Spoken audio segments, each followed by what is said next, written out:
ఎలక్షన్ల టైం ఇది. నేను పొత్తుల పైన చర్చలు జరగలేదు అంటే నేను మీకు అబద్ధాలు చెప్పిందాన్ని అవుతాను. నాకు అబద్ధాలు చెప్పడం ఇష్టం లేదు. మా చర్చలు జరుగుతున్నాయి. మేము కలిసి పోరాటం చేస్తున్నప్పుడు కలిసి పోటీ చేసే అవకాశాలు లేకపోలేదు. వీలైనంత వరకు మేము ఎక్కడికక్కడ ప్రజల సమస్యలను ఎత్తి చూపుతూ ప్రజలను రిప్రజెంట్ చేయాలి అంటే ప్రజాప్రతినిధులుగా కూడా తయారు కావడం ఇంపార్టెంట్. కాబట్టి పొత్తుల విషయంలో కూడా చర్చలు జరుగుతున్నాయి.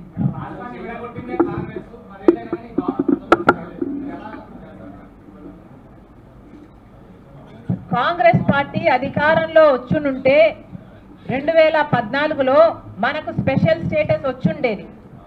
కాంగ్రెస్ పార్టీ విభజన హామీలు ఏవైతే ఇచ్చిందో మళ్ళీ కాంగ్రెస్ పార్టీ అధికారంలోకి వస్తుంది అన్న నమ్మకంతో ఇచ్చిన హామీలవి. కాంగ్రెస్ పార్టీ అధికారంలోకి వచ్చుంటే ఆ రోజున 5 ఏళ్ళు కాదు 10 ఏళ్ళైనా మనం ఇంకా ఎక్స్టెండ్ చేయండి స్పెషల్ స్టేటస్ అని అన్నున్నా కూడా కాంగ్రెస్ పార్టీ 10 సంవత్సరాలు ఆంధ్ర రాష్ట్రానికి ఈ 10 సంవత్సరాలు ఏ 10 సంవత్సరాలు అయితే బీజేపీ ఇవ్వలేదో స్పెషల్ స్టేటస్, ఏ 10 సంవత్సరాలైతే చంద్రబాబు గారు ఫెయిల్ అయ్యారో స్పెషల్ స్టేటస్ తేవడంలో, ఏ 10 సంవత్సరాలైతే జగన్మోహన్ రెడ్డి గారు ఫెయిల్ అయ్యారో స్పెషల్ స్టేటస్ తేవడంలో, ఈ 10 సంవత్సరాలు కాంగ్రెస్ పార్టీ అధికారంలో ఉంటే ఆంధ్ర రాష్ట్రంలో స్పెషల్ స్టేటస్ వచ్చుండేది. వేల కొద్ది పరిశ్రమలు వచ్చుండేవి, వేల కొద్ది లక్షల కొద్ది ఉద్యోగాలు వచ్చుండేవి. ఆ రోజున కనుక కాంగ్రెస్ పార్టీ అధికారంలోకి మళ్ళీ వచ్చునుంటే ఈ పార్టీకి పోలవరం ప్రాజెక్టు పూర్తి కూడా అయిపోయేది. మనకు ఒక రాజధాని కూడా వచ్చుండేది. కాంగ్రెస్ పార్టీ అధికారంలోకి వచ్చుంటే ప్రతి విభజన హామీ ఈ రోజుటి వరకు నెరవేరిపోయి ఉండేది కూడా. ఈ రోజు మనకు తెలంగాణ రాష్ట్రంలో ఆన్ పారుగా ఉండేది ఆంధ్ర రాష్ట్రం. ఈ రోజు లేదు ఆంధ్ర రాష్ట్రం అంటే ఈ పాపం ఎవరిదో ఆలోచించండి.